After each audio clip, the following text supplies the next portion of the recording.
I'm Norm Murray. Welcome to the Dr. Janine Show. For this Monday, 7 o'clock as usual on Facebook Live and also on YouTube. We've got a totally different topic of discussion coming up for you than last week. You probably already know what it is. We'll be talking about our health, our kids, pets, a beauty tip is on the way, recipes, and much more. But first of all, here's Dr. Janine to tell us about this week's topic. How are you? Hello, Norm. So great to be here. Great to be here also. Thank you. That's good. I'm fantastic. And so we're talking about IBS.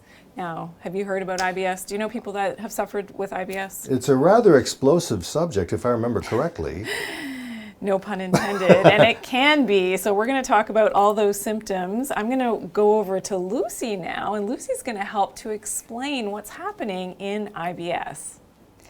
So when we're talking about IBS, for most people, this is caused by some spasms that are happening in the large intestine, and it has various causes. Most cases that I've seen is related to stress and the nervous system. Also, we're going to talk about, approaching this from the microbiome perspective, and that's what's going on in the gut. That has to do with our good and bad bacteria and ecology of those organisms that are in the gut. It has a lot to do with what's going on mentally as well. So definitely that gut-brain reaction and that interaction and connection is really important when we're talking about IBS and all of its symptoms. So we're talking about irritable bowel syndrome. And throughout this segment, we've got a lot to talk about, of course, to share with you. And along the way, I just want to remind everybody to like the video, to subscribe, click that bell so you get a notification every week of when a new show is going to happen. So you're notified of Dr. Janine's latest information, tips, and health hacks. And we do have questions, by the way, coming up for everybody. And we invite you to send in those questions. You can certainly leave the questions for next week, include your email address also, so we can include you in the newsletter, and much more. And we appreciate everybody who has been sending in those questions for this episode. If you have any questions, we want to hear them for sure. All right, so the main topic of discussion, irritable bowel syndrome. What is IBS? Like I said before, I've heard of the topic. We'll get right into the depth of it here. It's a pretty loaded topic of discussion, you might say. How would you break it down? Well, IBS is Irritable Bowel Syndrome. So that's exactly what it stands for. So IBS has different types, and I can break them down for you if you didn't know. IBS, when constipation, so slow stools and infrequent stools, is called IBS-C for constipation. There's also IBS-D, which, if you can guess, is diarrhea, so the frequent stools, and on the other end of the spectrum.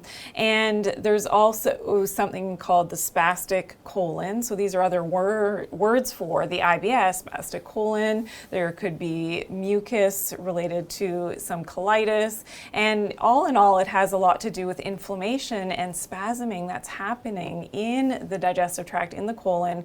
And this can be, really cumbersome for people that suffer with IBS. And so many of you that have shared your stories with me over the years, and when I used to see my patients, this is something that's so concerning because you never know if you can safely leave your home. You don't know if you can safely eat the foods that you'd like to eat, and it can become very, very limiting and becomes then, a part of a depressive disorder because, and I've seen this time and time again, that because of what's happening with the gut and you feel that you don't have that control that you would like to, that this is, something with, when we talk about the mind-body connection, we're going to get to that in my J9 Truth in this hour, but that mind-body connection, it really can have this negative effect on your overall life. So IBS is sometimes also, which people don't realize, a diagnosis of exclusion. So often I've heard this story, you've gone to visit your doctor, even a specialist, and have had various tests done, and nobody can really pinpoint what that diagnosis is. Yes, there may be some inflammation. Yes, there could be, the irritation in the bowels, and it could be constipation, it could be diarrhea, and then you've got both all of a sudden going from infrequent stools to frequent stools, and this is, something that the doctors then, they're not always sure what the diagnosis is, so they may say, oh, you have IBS. And that's why I call it a diagnosis of exclusion for so many practitioners.